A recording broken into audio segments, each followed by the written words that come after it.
चलो जी, first of all good morning to all of you. आज है लेक्चर नंबर 40। तो हम लोग कर रहे हैं treatment of workman compensation revise. Last class में लेक्चर नंबर 39 में मैंने ये समझाया था, ये वाला कॉन्सेप्ट, लेकिन कुछ स्टूडेंट्स को इसमें डाउट आ गया, प्रॉब्लम आ गई, तो इसलिए मैं इसको कॉन्सेप्ट को क्लियर कर रहा हूँ। ठीक है, चलो देखो यहाँ पे अलग अलग सिचुएशन हम डिस्कस कर लेंगे। तो होगा क्या, वो सारी चीजें आपके साथ यानी सारे केसेस आपके साथ कवर हो जाएंगे। सिंपल सा एक लॉजिक पकड़ लो आप, क्या कि वर्कमैन कॉम्पनसेशन रिजर्व अगर है बैलेंस शीट के अंदर, मैं बैलेंस शीट से एक बार ले लेता हूँ, यहाँ पे ये वाला बैलेंस शीट में ले लेता हूँ, उठा लेता हूँ इसको।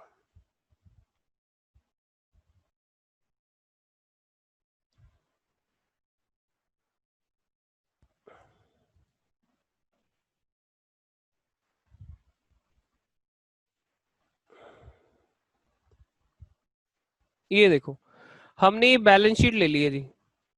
तो ये जो बैलेंस शीट आपको दिखाई दे रही है यहाँ पर, ये केस 1 समझ लो आप, और थोड़ा डिफरेंट तरीके से समझा रहा हूँ, बस है वही चीज।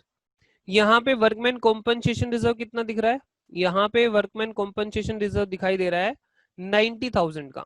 मतलब क्या हुआ इसका, मतलब ये हुआ कि भाई अगर इन फ्यूचर हमारे सामने कोई लायबिलिटी आती है, किसके रिस्पेक्ट में, क्लेम, वर्कमैन का कोई क्लेम आ जाता है बाई चांस, तो हम लोग 90,000 रुपए के लिए तैयार है, यानी 90,000 हमने उसके लिए रखा हुआ है।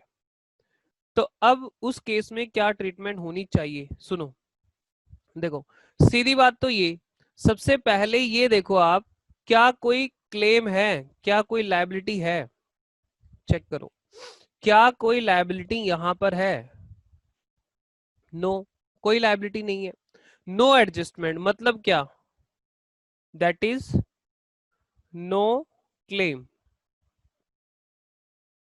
यानी कोई वर्कमैन कॉम्पनसेशन का मतलब वर्कमैन का कोई भी क्लेम यहां पर नहीं बनता, किसी इंप्लॉय के साथ कोई एक्सीडेंट नहीं हुआ। ठीक है, तो अब खुद सोचो, ये जो पैसा जो रिजर्व में पड़ा हुआ है, ये कहाँ जाना चाहिए?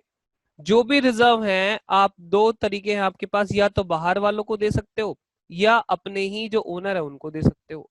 तो ये किसको दोगे, आप खुद सोचो, दिमाग लगाओ जरा, कहाँ जाना चाहिए आपके हिसाब से, लॉजिक क्या कहता है, बताओ जरा, अरे बोलो ना भाई। फिर पार्टनर्स के अकाउंट में। ट्रांसफर्ड टू,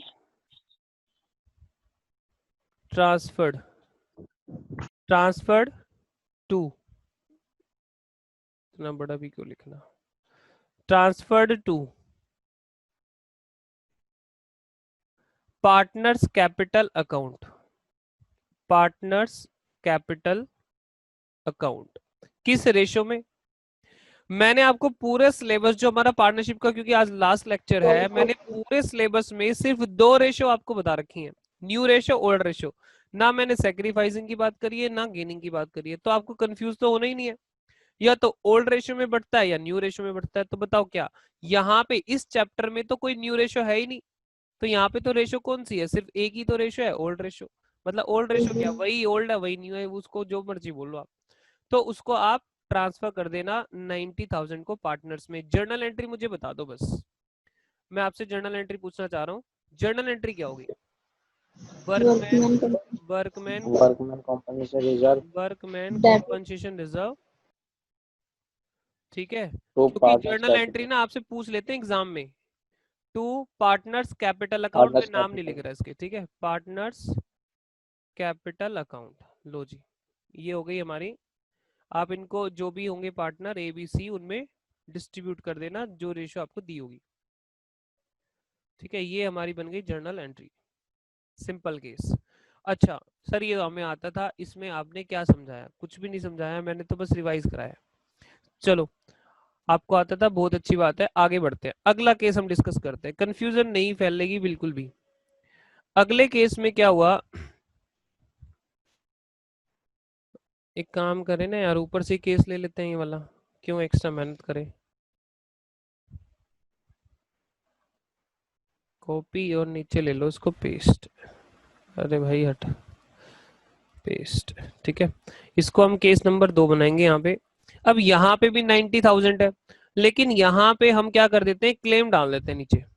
अब क्लेम कितना रखें आप बताओ जरा, केस नंबर 2 में हम क्लेम कितना रखें, वर्कमैन कॉम्पनसेशन क्लेम। एडजस्टमेंट में क्या दिया हुआ है, एक एडजस्टमेंट दी हुई है, workman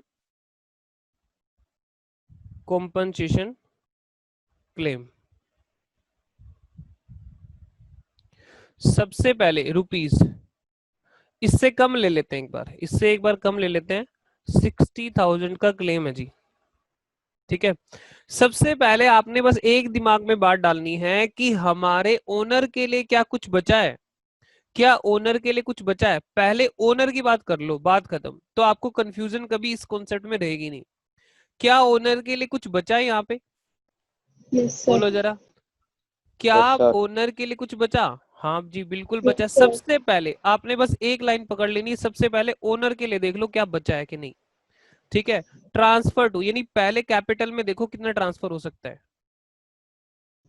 30,000. Transferred to partners capital account. 30,000. हाँ जी, कितना आ रहा है, 30,000, Yes, sir. 30,000। चलो बचा कितना, बच कितना गया, 60। 90 में से 90,000 में से 30,000 हम डाल सकते हैं। कैसे निकाला हमने भाई, 90 में से 60,000 का तो क्लेम ही है, तो मालिकों के लिए कितना बचा, 30। तो 30 तो हमने यहां रख दिया, बाकी जो कितना बचा 60, वो रिजर्व आपको डालना है रियलाइजेशन में क्रेडिट साइड पर। ठीक है, ट्रांसफर्ड टू रियलाइजेशन, कौन सी साइड, क्रेडिट साइड। कितना जी, 60,000। ठीक है, अच्छा अब इससे हो क्या रहा है, एक बात को समझो जरा, हो क्या रहा है भाई इससे, इससे देखो क्या फर्क पड़ रहा है, इसी केस में हम डिस्कस करते हैं। देखो हमारा अगर यहाँ पे 60,000 रुपए रियलाइजेशन में क्रेडिट जाएगा, कितना जाएगा, रियलाइजेशन में कितना चला जाएगा क्रेडिट साइड पे, बोलो जल्दी जल्दी, 60,000 चला जाएगा, एक मिनट बोलो ना, 60,000 चला जाएगा सेकंड केस में। अभी आ रहा हूँ आपके सामने लेके, हाँ यहाँ पे देखो इस वाले केस में 60,000 रुपए हमारे रियलाइजेशन में क्रेडिट जाएगा। मैं रियलाइजेशन का थोड़ा सा स्ट्रक्चर बना देता हूँ यहाँ पे। तो होगा क्या, जब हम 60,000 रुपए का क्लेम पे करेंगे, तो देखो हमारी सेहत पे, हमारे रियलाइजेशन पे कोई फर्क नहीं पड़ा। वर्कमैन कॉम्पनसेशन रिजर्व के नाम से लिख दो, मैंने लास्ट क्लास में आपको क्लेम बोल दिया था, आप रिजर्व लिखो ज्यादा अच्छा होगा।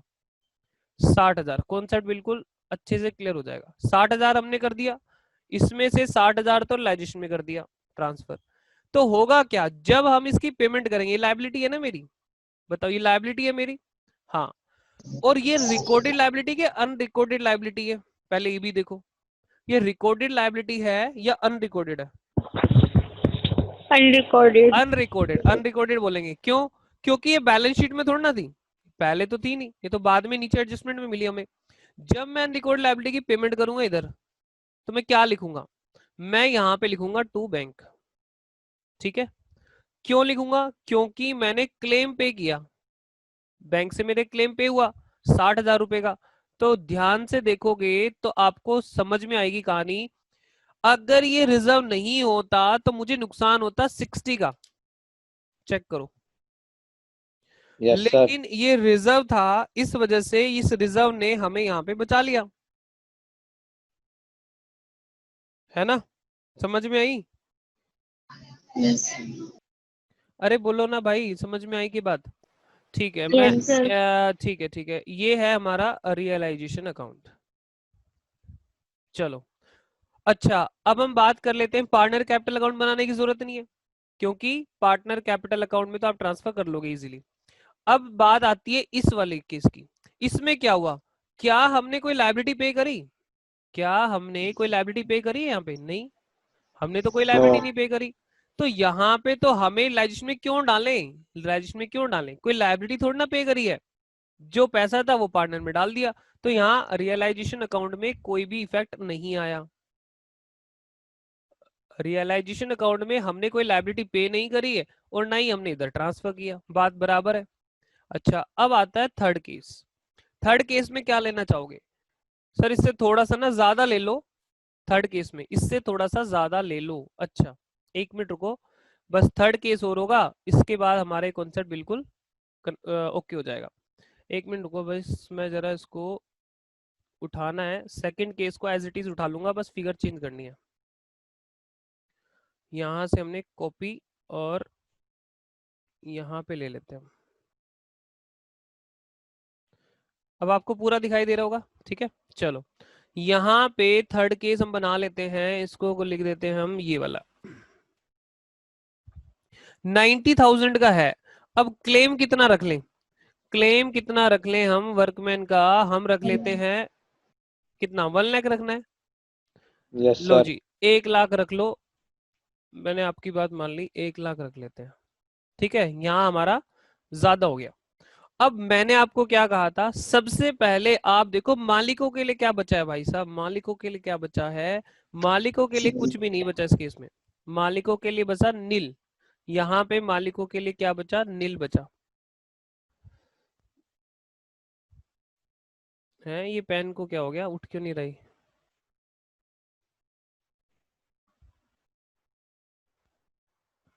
एक मिनट रुकना भाई, ये पेन को क्या दिक्कत हो गई?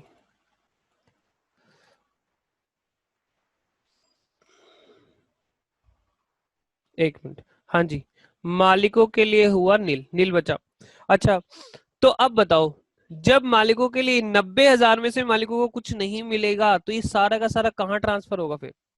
ये सारा का सारा ट्रांसफर होगा रियलाइजेशन अकाउंट में, ठीक है, इधर। तो यहाँ पे आ जाएगा कितना, 90,000। बोलो जी, ठीक लिख दिया मैंने? हम इसमें इसकी बात कर रहे हैं, इसमें से मालिकों को कितना ट्रांसफर होगा और कितना हमारा रियलाइजेशन में जाएगा। तो मैं 60,000 को रिप्लेस करके अभी 90 लिखने वाला हूँ यहाँ पे। 90,000 सारा का सारा किस में चला जाएगा? रियलाइजेशन में। अब रियलाइजेशन में यहाँ पे 90,000 चला गया। अब यहाँ देखो हमें क्लेम कितना भरना पड़ेगा, जेब से हमें कितना भरना पड़ेगा? जेब से हमें भरना पड़ेगा भाई साहब क्लेम। भाई आपके पास तैयारी कम है, इससे आपके एम्प्लॉय की कोई मतलब थोड़ी ना है, वो थोड़ी ना कंसर्न है कि इस बात को लेके कि भाई आपका तो 90,000 का है क्लेम वो रिजर्व, और एक्सीडेंट में कॉम्पनसेशन कितना बन गया, 1 लाख। तो एम्प्लॉय थोड़ा ना छोड़ेंगे अपना पैसा, भाई तुमने सेविंग क्यों कम करी, तुम ज्यादा करते, है ना। तो इसलिए हमें यहाँ पेमेंट तो कितनी करनी पड़ेगी, पेमेंट तो हमें ज्यादा ही करनी पड़ेगी। पेमेंट तो आपको 90 ही करनी, सॉरी 1 लाख ही करनी पड़ेगी। तो एक काम करता हूँ मैं यहाँ पे, इधर मैं पेमेंट कितनी करूंगा, 1 लाख रुपए की मेरी लाइबिलिटी है, तो यहाँ पे हम लिख देंगे 1 लाख रुपए। आप मुझे बताओ इसमें क्या आपको नया सीखने को मिला? 1 लाख रुपए देखो यहाँ पे करोगे तो आपकी सेहत पे, रियलाइजेशन अकाउंट पे कोई असर पड़ा? बताओ, चेक करके बताओ कि कोई असर पड़ा कि नहीं पड़ा। Yes, sir. कितना? 9-10 का पड़ा ना? Yes, sir. भाई आपकी आपकी तैयारी कितनी थी, 90 की। आपने पैसे जेब से कितने दिए, 1 लाख। तो आपकी जेब पे पड़ेगा ना 10,000 का सर, और पड़ गया 10,000 का सर यहाँ पे, है ना। रियलाइजेशन का लॉस हो गया यहाँ पे। कोई पूछ रहा है, कोई डाउट, कोई क्वेश्चन पूछ रहा है क्या कोई? चलो अब सुनो, मान लो अरे ये 90,000 होता ही नहीं, जीरो होता, जीरो होता। इन दैट केस, वो हमारा केस नंबर 4 है, क्या हो जाता? क्या हो जाता भैया, मेरा ना तो रियलाइजेशन में कुछ भी ट्रांसफर होता क्योंकि रिजर्व ही नहीं है, तो रियलाइजेशन में कुछ भी नहीं होगा, और दूसरा मेरे पार्टनर्स कैपिटल अकाउंट में भी कुछ ट्रांसफर नहीं होता, है ना। तो होता क्या, सीधा डेबिट साइड पे पेमेंट होती, और जब डेबिट साइड पे पेमेंट होती उसका नेट इफेक्ट क्या होता? उसका नेट इफेक्ट मेरा नुकसान हुआ उतने का। बिल्कुल ठीक कॉन्सेप्ट चल रहा है, ठीक है। हाँ सर समझ तो आया है, पहले से थोड़ा सा अच्छा समझ में आया है। पता नहीं आप लोग हाँ तो ना कुछ कर नहीं रहे हैं, मेरे को नहीं क्लियर हो रहा हुआ कि नहीं हुआ। देखो सारे केस देख लो, खत्म हो गया। तो सबसे पहले करना क्या है, सबसे पहले इसका आपको ये डिसाइड करना है कि भैया इसमें से कितना हमारा मालिकों को जाएगा और कितना हमारा रियलाइजेशन में जाएगा। बस मालिकों का ढूंढ लो, रियलाइजेशन में तो बैलेंस चला जाएगा। यहाँ पे 90,000 था, 90,000 में से क्योंकि क्लेम तो है नहीं, इसका मतलब 90,000 सारा का सारा मालिकों को जाएगा। इसका मतलब ये कि यहाँ पे ट्रांसफर टू रियलाइजेशन नील है, 0। ठीक है, ये मैंने एंट्री समझाई थी, ट्रांसफर टू रियलाइजेशन क्या हो जाएगा, नील। सेकंड केस में 90,000 में से 90,000 में से हमारा मालिकों को कितना मिलेगा, पहले उसकी बात कर लो।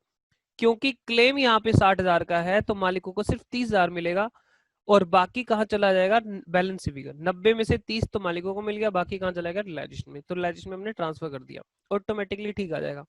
इसी तरीके से 90 में से मालिकों को यहाँ पे मिल जाएगा, क्योंकि लायबिलिटी हमारी ज्यादा है, इस वजह से रियलाइजेशन में पूरा का पूरा ट्रांसफर हो जाएगा।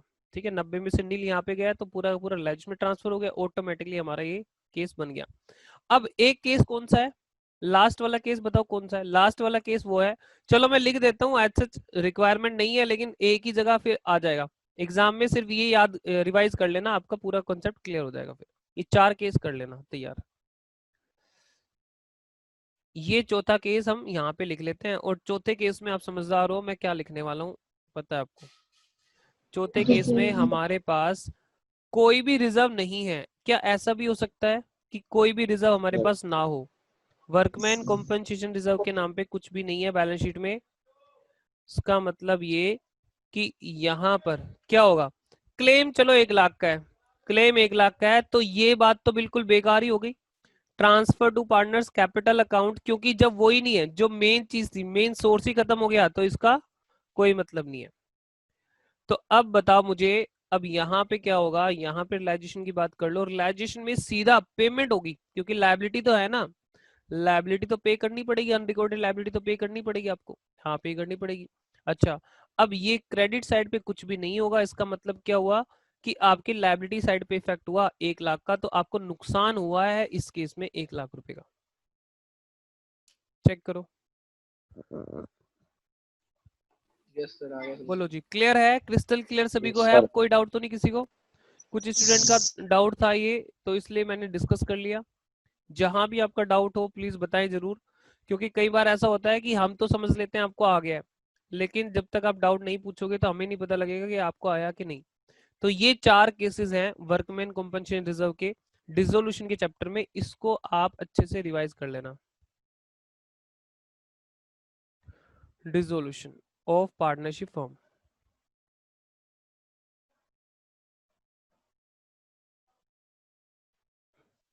अब ये चैप्टर ठीक लग रहा होगा, ज्यादा कोई मुश्किल तो नहीं लग रहा होगा ना? चैप्टर नंबर 8 है। जो बच्चे पढ़ रहे होंगे प्लीज अच्छे से, जो नहीं पढ़ रहे हैं उनको, जो पढ़ रहे हैं उनकी तो कोई दिक्कत ही नहीं है, जो नहीं पढ़ रहे हैं तो प्लीज यार पढ़ लो, टाइम आ चुका है पढ़ने का, अब नहीं तो कब पढ़ोगे? स्कूल का तो कुछ आता पता नहीं है, पता नहीं कब खुलेंगे, गवर्नमेंट पागल बनाती जा रही है। चलो, अब हम बात करेंगे आगे, क्या बात करने वाले हैं, कुछ क्वेश्चंस हैं वो डिस्कस करूंगा मैं आपके साथ। कुछ जर्नल एंट्रीज के क्वेश्चन है, कि जर्नल एंट्रीज भी आपसे एग्जाम में पूछी जाती हैं इस चैप्टर में। ठीक है, चलो देखो जरा ये क्वेश्चन देखो, illustration number 8। X and Y are partners sharing profit and losses in the ratio 3:2. Give journal entries under the following situation at the time of dissolution of the firm.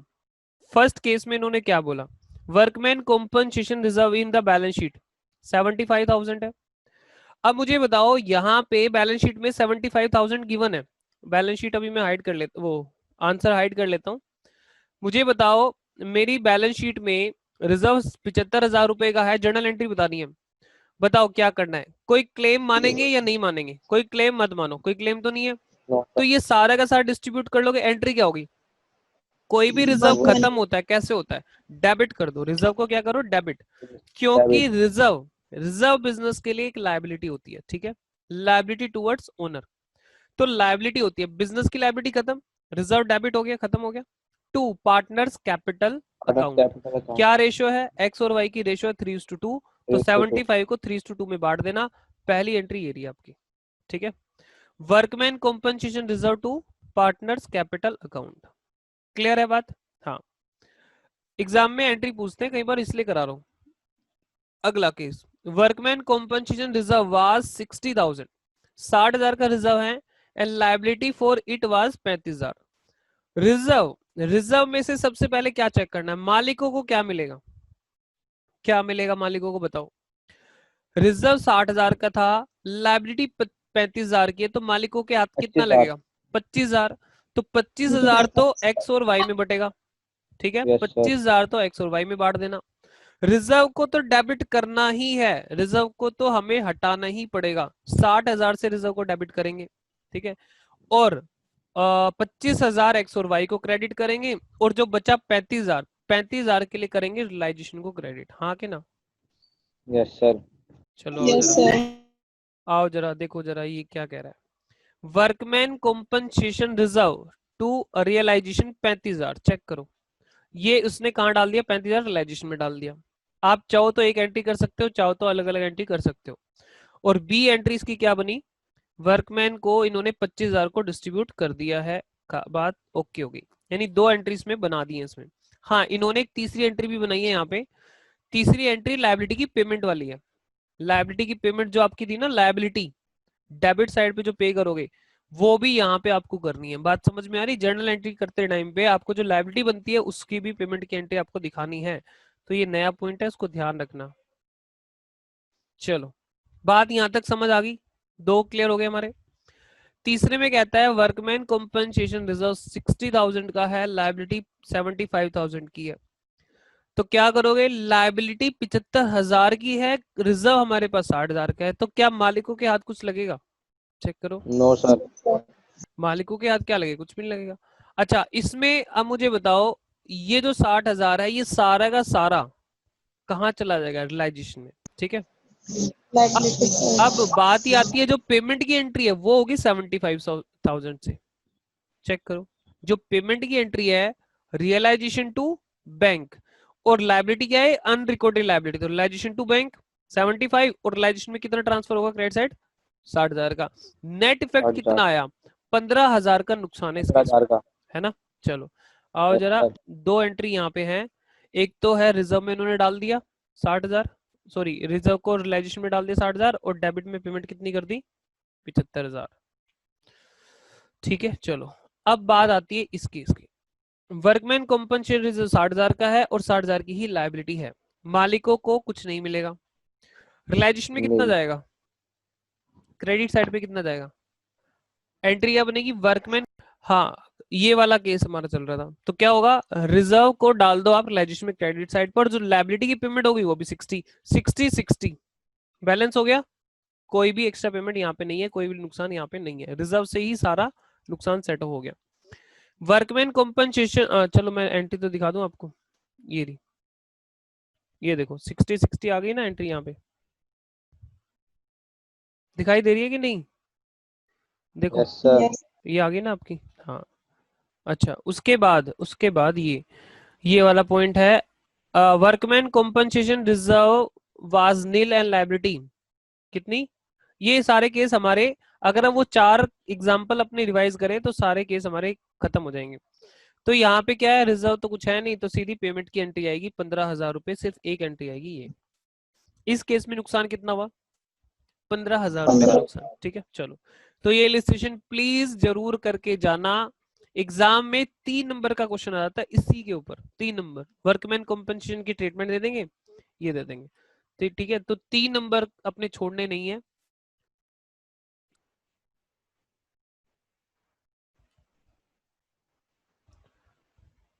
Journal entry देखो, ये question भी हमें करने हैं, ये questions भी हमें करने हैं। तो इससे पहले मुझे एक क्वेश्चन अच्छा सा कराना है जो कि आपको सारे कॉन्सेप्ट क्लियर कर देगा। जो रियलाइजेशन के है ना, रियलाइजेशन में ये वाला पॉइंट आप पढ़ सकते हो, ये वाला। अब चाहो तो ये वाला पॉइंट पढ़ सकते हो। ये क्वेश्चन है, वेरी इंपॉर्टेंट, मार्क करो इसको, इंपॉर्टेंट है।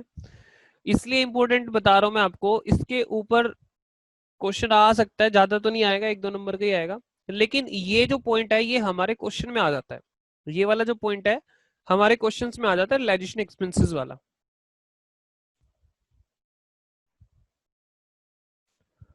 रियलाइजेशन एक्सपेंसेस पता है ना क्या होते हैं? रियलाइजेशन एक्सपेंसेस डिसोल्यूशन के टाइम पर, जब हम बिजनेस को शट कर रहे हैं, शट डाउन कर रहे हैं, उस वक्त हमें हो सकता है कोई वैल्यूअर की सर्विस लेनी पड़े, किसी भाई साहब को बोलना पड़े प्लीज हमारी बिल्डिंग की वैल्यू लगा दो, किसी इंजीनियर को बोलना पड़े सर्टिफाइड इंजीनियर को कि भैया हमारा जो मशीन है उसकी वैल्यू निकाल दो, हमें इसको बेचना है, तो कितना हम इसका दाम ले ले, है ना। किसी सीए को बोलना पड़ सकता है हमारा फुल पैकअप कर दो, यानी हमारा हिसाब किताब कर दो, है ना। ये जो खर्चे हैं इस तरह के, या किसी ब्रोकर को कमीशन देना हो सकता है। तो ये सारे खर्चे मेरे कौन से खर्चे होते हैं, रियलाइजेशन एक्सपेंसेस, ठीक है। सबसे पहले पेमेंट इन्हीं की होती है, और लॉजिक भी बनता है ना। ये लोग सबसे पहले पैसा मांगते हैं क्योंकि बिजनेस यहाँ पे बंद हो रहा है।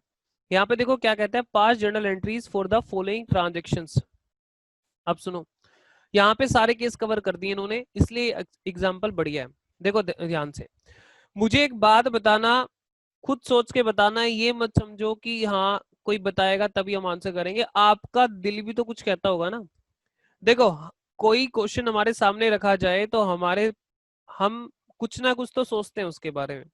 हाँ, वो एक्सप्रेस करें ना करें वो एक अलग मैटर है, लेकिन हमारे दिमाग में कुछ तो थॉट्स आती है उसके बारे में। ऐसा तो नहीं होता दिमाग बिल्कुल ही हैंग कर गया, ऐसा तो है ही नहीं। तो मुझे एक बात बताना, मैं आपसे क्वेश्चन पूछता जाऊंगा, प्लीज रिप्लाई जरूर करो। रियलाइजेशन के खर्चे हैं, रियलाइजेशन के खर्चे हैं, किसके हैं? अगर कुछ ना लिखे, आपको क्या लगता है किसके हैं ये खर्चे? फर्म के। फर्म के, बिल्कुल के सही सर। आंसर है, बिल्कुल सही आंसर है। फर्म के हैं, फर्म के हैं, ठीक है।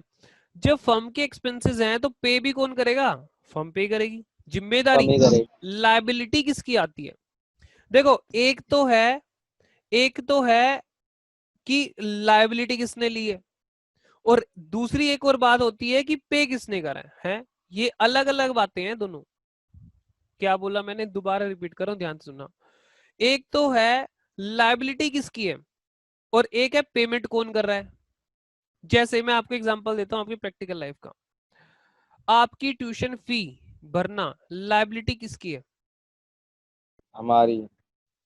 और पे आपके पेरेंट्स कर रहे हैं। मतलब हमारी, मतलब पेरेंट्स को मत इंक्लूड करना उसमें। भाई तुम्हें एजुकेशन मिल रही है, तुम्हें कुछ मिल रहा है, तो एक्चुअल में जिम्मेदारी आपकी है भरना, ठीक है। आप सर्विस ले रहे हो, उसके बदले आपके पॉकेट से जाना चाहिए, लेकिन पेमेंट आपके बिहाफ पे आपके पेरेंट्स कर रहे हैं, ठीक है। तो यहाँ पे बियर कौन कर रहा है और पे कौन कर रहा है, ये अलग अलग मैटर है, ठीक है। चलो, अलग अलग बातें हो जाती हैं। तो यहाँ पे भी ऐसा ही है, जब कुछ ना लिखा जाए तो हम क्या मानेंगे, रियलाइजेशन के खर्चे किसके हैं, फर्म के हैं। जिम्मेदारी किसकी है, फर्म की है। पे कौन करेगा, फर्म करेगी। तो दोनों बातें फर्म पे ही लग रही हैं, है ना। सर ये क्या बोल रहे हो, हमें ना बात समझ में नहीं आई। कोई बात नहीं, अभी एग्जाम्पल चलेंगे तो बात समझ में आ जाएगी, मैं दोबारा से रिपीट कर दूंगा, ठीक है। चलो, आप मुझे बताओ इसकी एंट्री क्या बनेगी। लाइजेशन के खर्चे हैं 10,000 रुपए के, मैंने आपको बता रखा है अनरिकॉर्डेड लायबिलिटी होती है, और अनरिकॉर्डेड लायबिलिटी की पेमेंट वैसे ही है जैसे रिकॉर्डेड की है। आप बताओ इसकी एंट्री क्या होगी। जिम्मेदारी तय कर ली हमने, किसकी है, फर्म की है, तो फर्म का खर्चा ये है, फर्म को उठाना पड़ेगा। पेमेंट करो। Realization debit to cash. Realization 2, देखो गलती से मत डरा करो, गलती कर दो, कोई दिक्कत थोड़ी ना, कोई बोलने वाला थोड़ी ना, सारे तुम लोग एक जैसे ही। तो ये थोड़ी ना कि मैंने गलत बोल दिया दूसरे क्या सोचेंगे, अरे सोचने दो जिसको सोचना है, आपको अपने बारे में सोचना है अभी, ठीक है। दूसरों की परवाह मत क्या करो। कोई यहाँ पे बहुत बड़ा ज्ञान वाला बंदा नहीं बैठा हुआ है कि तुम्हारे को वो फिर वो बोलेगा कि नहीं नहीं इसको तो कुछ आता ही नहीं है, ठीक है। Realization expense, realization account debit to bank, cash या बैंक कर दो, ठीक है। अच्छा, अब बात ये आ गई, किसी ने पूछा हमसे कि भैया रियलाइजेशन को डेबिट क्यों करा आपने। मैं बोलूंगा कि यहाँ पे कोई भी नया खर्चा अकाउंट नहीं खोलना है, या तो इसको नया खर्चा मान लो, एक तरह से हमारे ऊपर बर्डन पड़ रहा है, अनरिकॉर्डेड लायबिलिटी आ रही है, ठीक है। मैंने कोई खर्चा अकाउंट नहीं खोलना है, जो भी खर्चा होगा रियलाइजेशन में डेबिट करूंगा, जो भी इनकम होगी रियलाइजेशन में क्रेडिट करूंगा, क्योंकि मैंने कसम खा रखी है 4 अकाउंट मेरे खुलेंगे बस। उसके अलावा मैं यहाँ खाते खोलने नहीं बैठा हूं, मैं उनको बंद करने बैठा हूं। खोलूंगा तो मुझे फिर बंद करने पड़ेंगे, बेटर क्या है रियलाइजेशन में ही डालू, ठीक है। चलो, realization to bank, very good, ये फर्स्ट हमारा काम हो गया। ये वाला केस नॉर्मली हमें क्वेश्चंस में दिखाई देता है, बोलो हाँ दिखता है ना ये वाला केस हमें, हाँ सर Yes. दिखता है। बी केस, बी में क्या है, रियलाइजेशन के खर्चे हैं 5,000 रुपए के, were paid by Taran a partner है। ये क्या कह रहा है, रियलाइजेशन के खर्चे हैं 5,000 रुपए के, लेकिन पेमेंट किसने करी है, पेमेंट करी है तरन ने। जब तक इस खर्चे के बारे में कुछ ना बोले कि किसकी जिम्मेदारी है, तो जिम्मेदारी हमेशा फर्म की होगी, ठीक है। जब तक क्वेश्चन में, मेरी आवाज ठीक भी आ रही है ना आपके पास, ऐसा तो नहीं भर भर कर रही आवाज, माइक थोड़ा सा पास है, टाइम। अच्छा सुनो, जिस अगर लेजिस्लेशन के बारे में कुछ ना कहे तो जिम्मेदारी एक्चुअल में ये खर्चा माना किसका जाएगा, पेमेंट कौन कर रहा है उसको, वो सेकंड इशू है, वो देखेंगे हम। अभी क्या मानना है, अगर इसके बारे में कुछ ना बोला जाए तो किसका मानना है, खर्चा किसका है, खर्चा है ये फर्म का, ठीक है। अब देखो खर्चा ये फर्म का है, ऐसा तो कहीं नहीं बोला कि तरन ने अपने ऊपर ले लिया था, होता था ना वहां रेमुनरेशन लेके उसने अपने ऊपर जिम्मेदारी ले ली है ना, होता था ना ऐसा, क्वेश्चन आएगा वो आगे। तो यहाँ पे खर्चा किसका है, फर्म का है। फर्म का खर्चा पे किसने करा है, तरन ने। फर्म का खर्चा है लेकिन पे किसने करा, तरन ने पे करा है। अच्छा अब सुनो, यहाँ पे क्या होना चाहिए, देखो अगर खर्चा फर्म का है तो भैया मुझे रियलाइजेशन को तो डेबिट करना ही पड़ेगा ना। अगर खर्चा फर्म का है तो मुझे रियलाइजेशन को डेबिट करना ही पड़ेगा, बोलो हाँ के ना। Yes, sir. ठीक है, इसमें खर्चा है, खर्चे को मैंने ना लिख के क्या लिख दिया, रियलाइजेशन 2। अब ये डिसाइड क्या करेगा, पे किसने करा, पे तो फर्म ने नहीं करा, पे करा पार्टनर ने। तो मेरा बैंक नहीं कम होगा, यहाँ पे मैं लिखूंगा तरंस कैपिटल अकाउंट, तरंस कैपिटल अकाउंट। इसका मतलब क्या बना कि फर्म ये कह रही है भैया देखो खर्चा मेरा था लेकिन आपने पे कर दिया, तो बहुत अच्छी की बात, बहुत अच्छी बात है, मैं आपको पैसे दूंगी। और आप मुझे बताओ ये पार्टनर के कैपिटल अकाउंट में 5,000 रुपए क्रेडिट भी हो जाएगा, रियलाइजेशन यस में सर। 5,000 डेबिट होगा और तरन के कैपिटल अकाउंट में क्रेडिट भी हो जाएगा। क्यों ऐसा हुआ, क्योंकि फर्म ये कह रही है खर्चा तो मेरा था लेकिन पेमेंट आपने कर दी, तो मैं आपके पैसे दूंगी, मैं आपको पैसे दूंगी। बात सीधी है। ये वैसे ही तो है जैसे आज आपने मेरे मेरे पास पैसे नहीं है, आपने कहा भाई आप कहीं घूमने गए, मैंने बोला कि एक काम करो मेरे पास पैसे अभी तो है नहीं, जब बच्चों से फीस आएगी मैं दे दूंगा आपके, आप एक काम करो 10,000 रुपए का मेरे लिए कुछ ले आओ, ठीक है, XYZ आइटम ले आओ। तो आपका खर्चा थोड़ी ना, वो तो खर्चा आपने खर्चा है लेकिन खर्चा तो मेरा है ना। मैं अपनी बुक्स में क्या दिखाऊंगा, मैं अपनी बुक्स में दिखाऊंगा XYZ खर्चा डेबिट 2, आपका नाम, कि आपको मैं दूंगा, ठीक है। बात क्लियर है, जल्दी बोलो, 2 केस हो गए हमारे। ओके अच्छा, ये अच्छे से कब समझ में आता है, जब आप इसको एक बार करने के बाद दोबारा से देखते हो तो ये अच्छे से क्लियर हो जाएगा, बिल्कुल 100%। थर्ड केस पे आ जाओ। रियलाइजेशन के खर्चे हैं 5,000 के, were paid by the firm on behalf of Madan A partner. यहां पर आपको सीधा सीधा तो नहीं बोला लेकिन ये आपको बता दिया है ये जिम्मेदारी थी किसकी।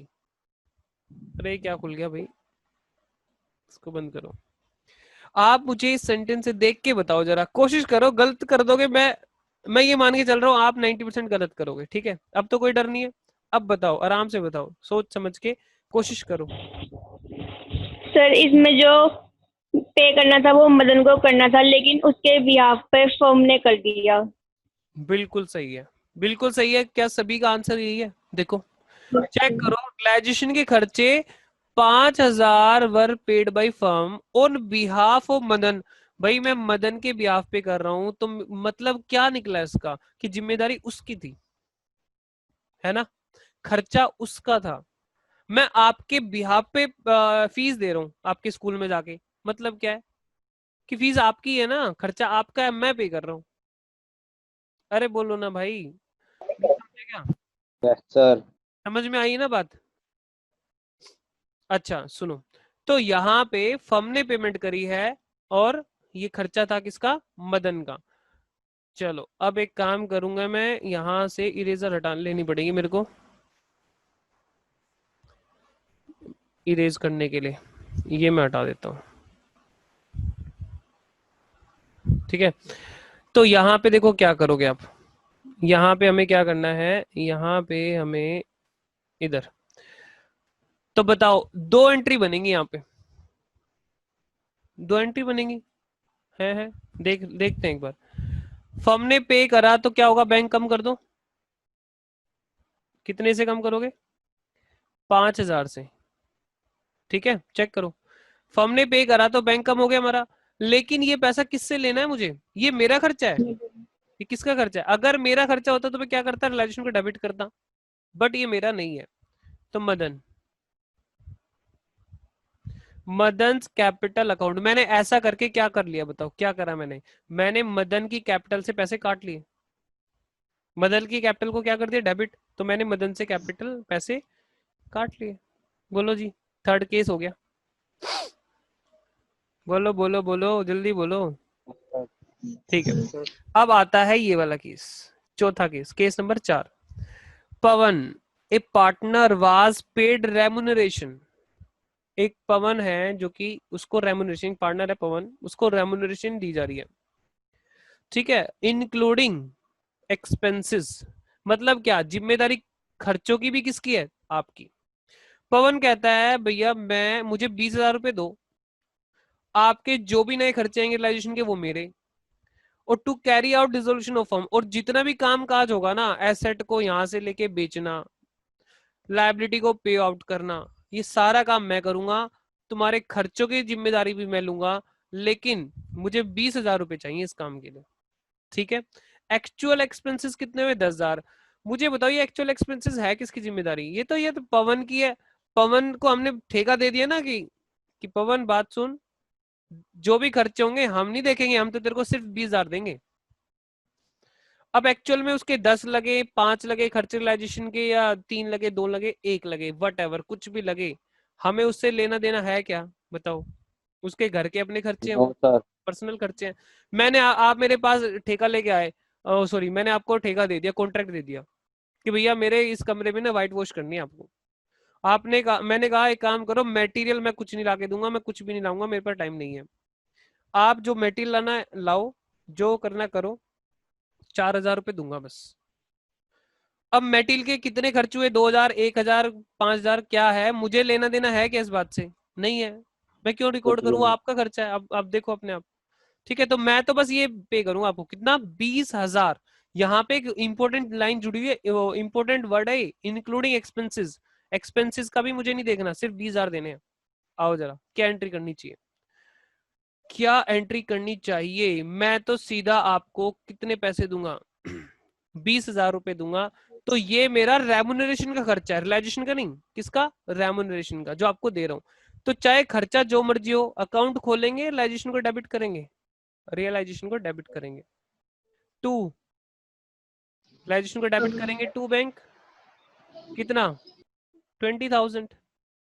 अब कोई आपसे पूछे रियलाइजेशन को डेबिट क्यों किया, ये तो खर्चा हमारा नहीं था, भैया मैंने रियलाइजेशन को इसलिए डेबिट किया, ये रेमुनरेशन तो है ना मेरा खर्चा। ओ माय गॉड, अच्छा, समझ में आई कि नहीं आई है। सर यहाँ पे क्रेडिट में पवन नहीं होगा। अच्छा, ओहो, मैंने यार पेमेंट क्यों कर दी direct, sorry sorry sorry sorry, Pawan होगा, बिल्कुल सही कह रहे हो, पवन। हम डायरेक्ट पेमेंट नहीं करते, हम पहले उसके खाते में डाल देते हैं, ठीक है। अल्टीमेटली एंट्री यही होती है, लेकिन हम डायरेक्ट नहीं करते, हम उसके खाते में डालते हैं और बाद में जाके फाइनली उसको बैंक से पे कर देते हैं। क्यों ऐसा करते हैं, क्योंकि पवन को मुझे और भी तो पैसे देने हैं, उसकी कैपिटल के हैं, उसके रिजर्व के हैं, और उससे काटनी भी है कुछ, तो फाइनली लमसम एक लास्ट में अमाउंट पे कर देते हैं टू बैंक करके, ठीक है। तो इसलिए पहले हम उसके खाते में डालेंगे, बिल्कुल सही कह रहे हैं मानसी। चलो, ये है हमारा 5वां पॉइंट। पांचवा में, पांचवी एग्जाम कितने हैं देखो, टोटल कितने हैं, कितने, 9 है, कितने, 8, 9, 9 है। डिसोल्यूशन एक्सपेंसेस मजेदार है, देखना था अब मजा आएगा इसमें। अब मैं एक काम करता हूँ, इसके बाद ना यहाँ पे मेरे पास स्पेस नहीं बचेगा, मुझे यहाँ पे यूज करना पड़ेगा स्लाइड। देखो, डिसोल्यूशन एक्सपेंसेस 8,000 के हैं, out of the said expenses, इनमें से 3,000 के खर्चे were to be borne by firm. Firm को कितने बोर्न, बोर्न, BORN, देखना ये क्या लिखा है, बोर्न, मतलब बियर करने की सेकेंड फॉर्म है, ठीक है। बियर करने का मतलब क्या होता है, बियर करने का मतलब ये हमने अपने सर पे लिया, जिम्मेदारी मेरी है, मैं बियर कर रहा हूँ इस एक्सपेंस को, ठीक है। एंड 3,000 किसकी जिम्मेदारी है बियर करने की, फर्म की। एंड बैलेंस बाय रवि, और बैलेंस कोई पार्टनर है रवि, उसको बियर करना है, ए पार्टनर, ठीक है। ₹8,000 are paid by the firm. मजा आएगा इसमें पूरा। अगर आप ध्यान से बातों को कैच करते जा रहे हो तो इसको ध्यान से सोचो। खर्चे हैं 8,000 के, उसमें से 3,000 की जिम्मेदारी है फर्म की, और 5,000 बाकी 5,000 की जिम्मेदारी है रवि की। और पे किसने करा? फर्म ने करा। आराम आराम से चलना, आराम आराम से चलना, जल्दी मत भागना इसमें, नहीं तो ऐसा गिरोगे कि उठ नहीं पाओगे। तो इसलिए बिल्कुल धीरे धीरे चलना है। मैं इसको हटा देता हूँ, ये सारे इनके आंसर लिखे हुए हैं तो आज से आपको दिक्कत नहीं होने वाली। यहाँ पे मैं, मुझे बताओ सोच समझ के, मेरे बैंक से कितना गया, फर्म के बैंक से कितना गया? 8,000 सोचो सोचो सोचो। फर्म के बैंक से तो 8 ही गया, चेक करो जरा। फर्म के बैंक से गया 8,000 रुपए, 8,000। तो मैं यहाँ पे टू बैंक कर देता हूँ, 8,000, ठीक है, ये वाला पेड बाय फर्म, ठीक है। अब देखो फर्म के यहाँ पे खर्चा बुक कितना होना चाहिए, आप सोचो। फर्म के यहाँ पे, हमारे यहाँ पे अपना खर्चा बुक कितना होना चाहिए? 3,000। तो मैं रियलाइजेशन को 3,000। 3,000 डेबिट कर दूं? Yes yes sir. बिल्कुल सही है, 3,000 का खर्चा तो हमारा ही है। अच्छा, और 5,000 का खर्चा रवि का है, तो मैं क्यों ना रवि के अकाउंट से पैसे काट लूं? Yes sir. 5,000, क्योंकि फर्म ने पे करे ना रवि के लिए, है ना। देख लो, आराम से चेक करो, ये एंट्री आपको समझ में आनी चाहिए, 5वीं एंट्री है। फर्म ने पे करे 8,000, तो यहाँ पे बैंक कम हो गया 8,000 से, ठीक है। 3,000 तो हमारे ही थे, हमने रियलाइजेशन में कर दिया, लेकिन ये हमने पे करे रवि के लिए, तो रवि के खाते से पैसे काटो, रवि की कैपिटल अकाउंट डेबिट हो गया। बोलो हाँ, चले नेक्स्ट क्वेश्चन पे चले। आओ जरा 6, ये 6 नंबर देखो। रियलाइजेशन के खर्चे कितने हैं? 5,000। Were to be borne and paid by Karan. बहुत अच्छी एंट्री है। ये क्या कहना चाह रहा है, एक बार इसका मतलब तो समझो, क्या कहना चाह रहा है, क्या कहना चाह रहा है, कोई बताएगा? सर इसमें जो रियलाइजेशन एक्सपेंसेस है वो करण ही पे करेगा, मतलब करण ही अपने सर पे ले रहा है और पेमेंट भी वही करेगा। अरे भैया, जब तू अपने सर पे ले रहा है और पे भी तू खुद ही करेगा, तो फर्म की क्या लायबिलिटी है? फर्म को कोई पैसा देना है क्या? नहीं। तूने नो अपने सर सर। पे ले लिया, तेरा खर्चा है और तू खुद पे कर रहा है, तो फर्म क्यों एंट्री डालेगी? एग्जाम्पल, एक बड़ी एग्जाम्पल और दे रहा हूँ, ये बात अगर नहीं समझ में आई सुनो। अब ये करण अपनी वाइफ को शॉपिंग मॉल भी लेके जाता होगा, है ना, और कहीं पे भी घुमाने फिराने लेके जाता होगा, तो मुझे बताओ वहां पे भी तो खर्चे करता होगा ये। अब इसकी वाइफ का खर्चा कौन बियर करेगा? इसकी वाइफ का, भाभी जी का खर्चा कौन बियर करेगा बताओ? करण या और कोई? करण करण ही बियर करेगा, ठीक है। तो भाभी जी घर पे वाला कॉन्सेप्ट मत लगाना यहाँ पे, ठीक है। करण ही बियर करेगा। अब करण बियर करेगा, जिम्मेदारी करण की है, और करण ही पे करेगा, तो हमें क्या लेना देना? फर्म का क्या मतलब है उससे? वो अपने घर के खर्चे 50 करता है दिन में, फर्म थोड़ा ना उसकी एंट्री डालती है। जब आप मेरे पास आए थे 11th क्लास में, एक कॉन्सेप्ट समझाया था, बिजनेस एंटिटी कॉन्सेप्ट। बिजनेस अलग, बिजनेस का मालिक अलग, बिजनेस का घर बार घर वाली दुनिया अलग है, और बिजनेस अलग है। हमें एज एन अकाउंटेंट वर्क करना है, तो हमें बिजनेस के पॉइंट ऑफ व्यू से सोचना है हर एक चीज को, ठीक है। सिर्फ बिजनेस की ट्रांजेक्शन को ही रिकॉर्ड करना है, बिजनेस से जो जुड़ी हुई ट्रांजेक्शन है। ये बिजनेस से जुड़ी हुई ट्रांजेक्शन का कोई लेन देन नहीं है। चलो आओ आगे, आगे क्या कहता है? ये कौन सा है? 7वां पॉइंट। मनोज अच्छा, इसकी क्या एंट्री होगी? No entry. ये Manoj a partner is to carry out dissolution of the firm at an agreed remuneration of 10,000 रुपए। मनोज कह रहा है कि भैया मुझे क्या करो, 10,000 रुपए दे दो, डिसोल्यूशन का काम मैं देख लूंगा। तो सीधा है, तो इसमें कुछ लाइजेशन के खर्चों की बात ही नहीं हुई है, तो सीधा क्या करोगे? ये तो रेमुनेशन की बात हो रही है। Realisation to Manoj Manoj, Manoj. हो गया काम। ये वाला point, Dev a partner is paid remuneration, 15,000 की रेमुनेशन उसको दी जा रही है for dissolution. Realisation expenses 8,000 are paid by the firm. देखो ध्यान से देखो, ये केस 8वां और ये केस कौन सा है? ये पवन वाला चौथा केस। इन दोनों में कुछ फर्क है, इन दोनों में कुछ फर्क है। देव को रेवोल्यूशन दी जा रही 15,000 रुपए डिसोल्यूशन करने के लिए, और यहां पे इंक्लूडिंग एक्सपेंसेस लिखा है क्या 8वें एग्जाम्पल में? चौथे में इंक्लूडिंग एक्सपेंसेस लिखा हुआ है, ऊपर देखो, ऊपर देखो ये। ठीक है, रेवोल्यूशन दे रहे हैं, लेकिन साथ में क्या दे रहे हैं, क्या कह रहे हैं कि तेरे को एसेट को बेचना है, लायबिलिटी को पे आउट करना, ये तो है ही है, प्लस खर्चे भी तेरे खुद के उठाने, तेरे को खर्चे भी तुझे खुद उठाने हैं रियलाइजेशन के। लेकिन यहाँ पे ऐसा कुछ भी नहीं है। बोलो है क्या? चेक करो। नहीं है। रेम्यूनरेशन 15,000 रुपए, दो एंट्री बनेगी। एक तो रेम्यूनरेशन देने की एंट्री, क्या realisation account debit to Dev, एक तो ये रियलाइजेशन के खर्चे हैं 8,000 के, are paid by the firm. जब रियलाइजेशन के खर्चों के बारे में कुछ नहीं लिखा हुआ कि जिम्मेदारी किसकी है, तो जिम्मेदारी हमेशा किसकी होती है? फर्म की। तो फर्म इसके एंट्री क्या एंट्री करेगी? दो एंट्री करेगी। एक तो रेम्यूनरेशन वाली रियलाइजेशन अकाउंट डेबिट टू देव, और सेकेंड एंट्री क्या हो जाएगी? सेकेंड एंट्री क्या हो जाएगी? 8,000 पेड बाय फर्म। तो क्या हो जाएगी इसकी? Realisation to bank 8,000। ठीक है, हो गया क्लियर? ये बोलो बोलो, ठीक है ना? चलो, अब ये वाला जो केस है, आप बाद में आपके डाउट आए ना तो पूछ लेना मेरे से। ये जो केस है कौन सा नंबर 9, ये थोड़ा सा अजीब लगेगा आपको केस समझने में। रियलाइजेशन के खर्चे हैं 5,000 के, वर टू बी बोर्न बाई पवित्र, पवित्र नाम है पार्टनर का। तो यहाँ पे क्या कहता है? रियलाइजेशन के खर्चे हैं 5,000 के, वर टू बी बोर्न बाई पवित्र। पवित्र की लायबिलिटी है कितनी? 5,000 के खर्चे की पवित्र की लायबिलिटी है। How ever it was paid by Hitesh, another partner, दूसरे पार्टनर ने पैसे पे कर दिए। अब देखो नॉर्मली आपको लगेगा यार इसको बिजनेस में रिकॉर्ड करने की जरूरत क्या है? बिल्कुल ठीक कह रहे हो, इसको बिजनेस में रिकॉर्ड करने की ऐसी जरूरत नहीं है। क्यों? पवित्र की लायबिलिटी थी पर्सनल, और पार्ट किसने पे करी है? हितेश ने, अनदर पार्टनर ने, एक दूसरे पार्टनर ने इसको पे कर दिया। अब आप बिजनेस की कहोगे, बिजनेस में तो जरूरत ही नहीं इस ट्रांजेक्शन की। ये कह रहा है it was to be recorded in the books, ये कह रहा है भैया रिकॉर्ड करनी थी एंट्री, आप रिकॉर्ड करो, हमें नहीं पता, रिकॉर्ड करो करो करो करो।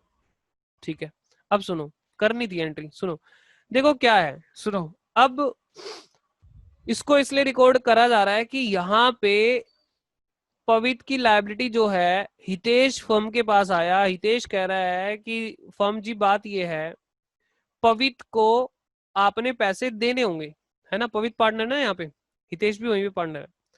तो हितेश ने फर्म में कहा कि भाई हितेश, मैंने पवित्र के 5,000 रुपए अपनी जेब से दिए। तो फर्म के इस अंदर से उसका सेटलमेंट हो जाना चाहिए। मतलब ये कि पवित्र के अकाउंट से 5,000 रुपए काटो और किसके अकाउंट में डाल दो? हितेश के। समझ में आई है ये बात क्या है? नहीं है समझ? पवित्र की लायबिलिटी है 5,000 की, पे किसने कर दी? जेब से किसके चले गए पैसे? हितेश के। ठीक है भाई, कैश वैश का ट्रांजेक्शन हितेश ने अपनी पर्सनल पॉकेट से करा, फर्म में तो कैश गया नहीं, फर्म से तो कोई पैसा नहीं गया।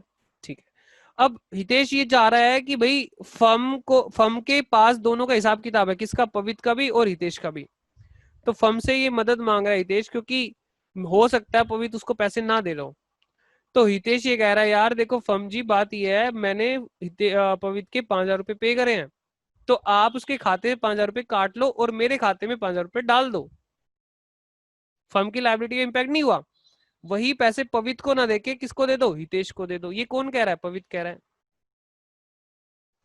ये कुछ बात समझ में आई है? फालतू की है वैसे ये वाली एंट्री ना, जबरदस्ती करा रखी है यहाँ पे। पवित्र टू हितेश, चेक करो। पवित्र टू पवित्र पवित्र टू हितेश 5,000। ठीक है, ऐसे की ज्यादा इंपॉर्टेंट एंट्री नहीं है, लास्ट वाली जबरदस्ती रिकॉर्ड करवाई है बुक्स में। ठीक है, तो आपस की एंट्री थी लेकिन रिकॉर्ड करवा दी, कोई बात नहीं। बताओ क्लियर हुआ ये क्वेश्चन? अरे बोलो ना, ये क्वेश्चन आपको इंपॉर्टेंट है, करना है, अच्छे से करना है। अब दोबारा से जब करोगे ना, अब खुद के अपने लेवल पे करोगे तो आपको हर एक बात क्लियर हो जाएगी। फिर कोई भी इसका सॉल्यूशन यहाँ पर है, कोई इसमें एग्जांपल वगैरह कोई एक्सप्लेनेशन भी लिखी हुई है, आप चाहो तो यहाँ से पढ़ लेना, ठीक है, तो आपको क्लियर हो जाएगा। हालांकि मुझे इसके अंदर इस चैप्टर में और भी क्वेश्चंस कराने थे, लेकिन एक काम करेंगे, एडिशनल क्लास कभी रखेंगे तो उसमें कराऊंगा मैं, ठीक है। ये वाले क्वेश्चन भी मुझे डिस्कस करने थे, कुछ क्वेश्चंस इसमें रह गए हैं, ये क्वेश्चन डिस्कस करने थे, एग्जाम में पूछते हैं कई बार।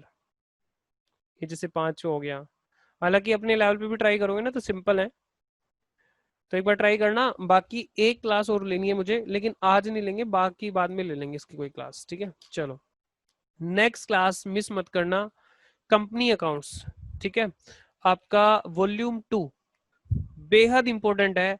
अगर वो छूट गया, स्टार्टिंग अगर मिस हो गई ना, मैं आपको बता रहा हूं उसमें बहुत बड़ा नुकसान आपको उठाना पड़ जाएगा, क्योंकि सारा इंटरलिंक्ड है, सारा आपस में जुड़ा हुआ है, ठीक है।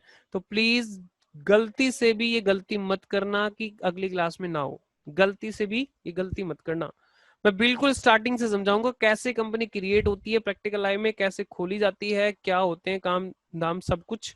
वो क्लास पूरी उसी के ऊपर होगी कि आपको कंपनी को पहले समझना है। जब आपकी फाउंडेशन बिल्कुल स्ट्रोंग रहेगी, आपको पता होगा कंपनी के बारे में बेसिक चीज, तो क्या होगा फिर उसके बाद आपके जो शेयर कैपिटल है, डिबेंचर्स है, 3 चैप्टर, इस वॉल्यूम के 3 चैप्टर बिल्कुल अच्छे से समझ में आएंगे। अगली जो बुक है हमारी, अगली जो बुक है उसमें हमारे 5 चैप्टर हैं, वो भी कंपनी से रिलेटेड है, ठीक है। तो तब जाके आपको वो कॉन्सेप्ट, वो थ्योरी आपके माइंड में घुस पाएगी, तब जाके आपको पूरी क्लैरिटी मिलेगी।